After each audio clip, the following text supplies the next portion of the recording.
Yeah, in this video, I'm going to discuss about this anomalous behavior of nitrogen when we come to these p block elements.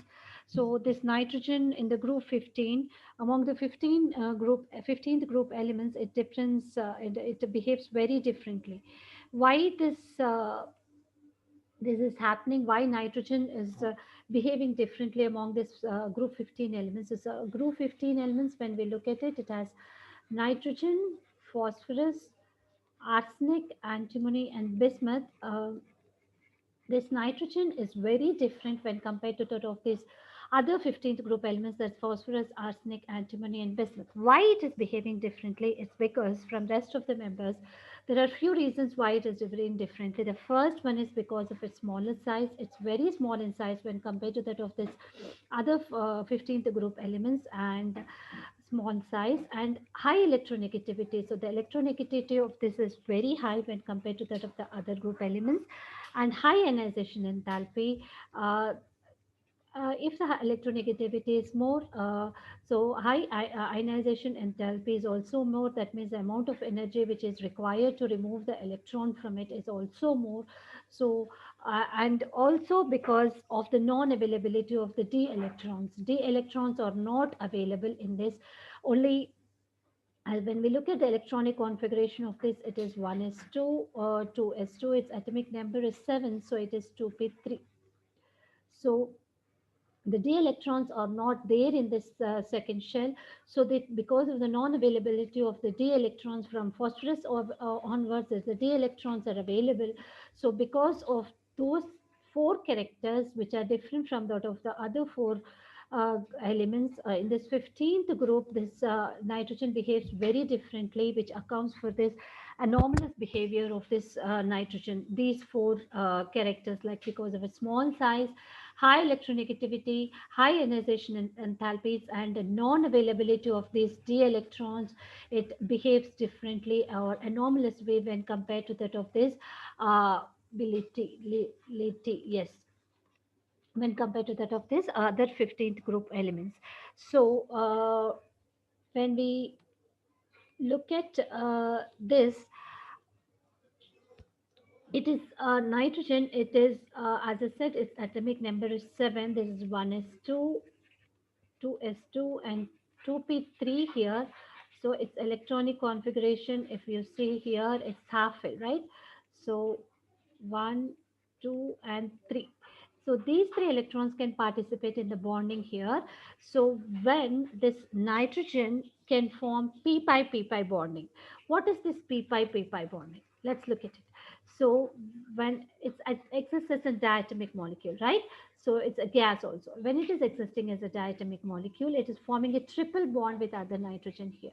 So out of this triple bond, when we look at this nitrogen, so it's out of this triple bond here, one is sigma bond, other two are pi bonds.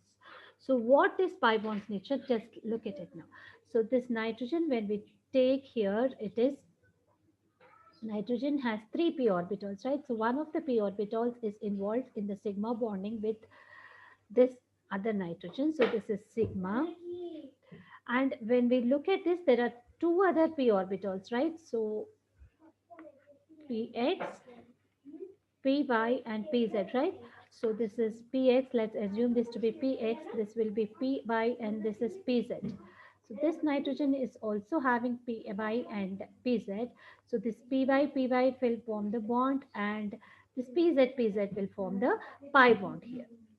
This is two types of bonds which are formed here, that is sigma and the pi bond here. Yes, these two are the pi bonds here. So what type of pi bonds? P orbitals are involving. So this is p pi bonding. This is what is p pi bonding. One is sigma bond, other one is p pi bonding. Two pi bonds which are formed in between these two nitrogens. One is sigma, the other one is p pi bonding. So p pi x and y, whatever, however we designate, is no problem.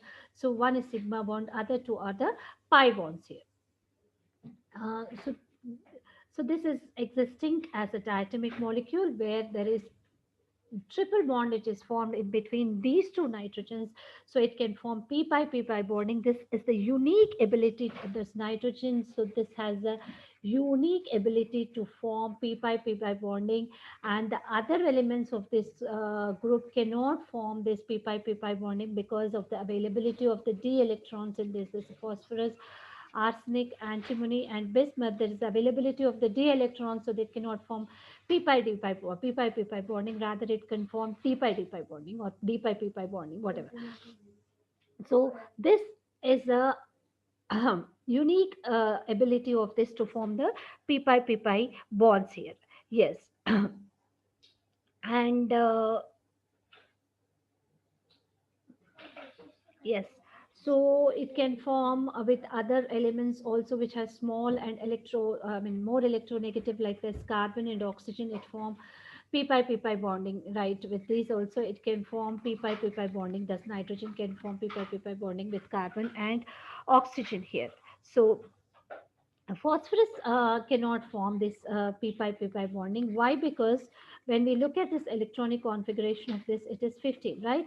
So cannot form this. So instead it forms p pi d pi bonding. So I'll show you what is this p pi d pi bonding. So when we look at the electronic configuration of this, ns2, 2s2, 2p6, 3s2, and 3p3, right?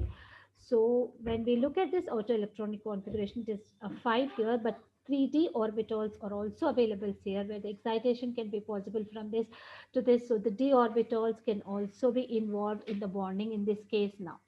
So when this excitation takes place, for example, when we take this POCl3, POCl, Cl, and Cl. So these three electrons here, X, Y, and Z here, containing single electron here, will form bonds with this chlorine here. So it will form, all are sigma bonds here. These three are sigma bonds here. So it is forming bonds with this. And out of this oxygen, one is sigma and the other one is p pi, pi bonding. So, I'll just show you in detail this in my next slide. So when we look at this phosphorus, as I said, it is 15. So it is 1s2, 2s2, 2p6, 3s2, and 3p3. So all these five electrons can be involved in the bonding. After the excitation of the electron into this, it will have 3s1. This is 3 electrons, and this will have 1 electron now, right? So when we come to the oxygen, it is 8. So it is 1s2, 2s2, and 2p4. So 1s2, 2s2, and 2p4, where it has 2 unpaired electrons, right? So these two electrons can be involved in the bonding. So when we look at the example of POCl3, so I'll write here POCl3, where these three electrons here are involved in sigma bonds here with these three here. And now when we look at this, one is sigma and one is pi here. So this involved in sigma bonding, this is involved in pi bonding here. So this of P and this of D. So this is P pi D pi bonding can be seen in this phosphorus here. So it can form P pi D pi. This is what is P pi D pi bonding. So when we look at this, one major question which is asked here is, uh, yeah, why this can form p pi bonding. That's what, yeah, explain. So when we look at the covalency of nitrogen here, so I said anomalous behavior. So covalency of nitrogen, covalency is nothing but the ability, I mean, to form the number of bonds here. This nitrogen is maximum is 4 only. Why maximum 4 is, as I said, it is electronic configuration is 7. I mean, 7 atomic numbers. So one is 2 or 2s2 and 2p3. So because of the non-availability of the d electrons, so the maximum covalence it can form is 3. So 1s and 3p orbitals can be involved in the bonding. So only 4 it can form bonding with. So maximum covalency which is exhibiting is 4 here. Yeah.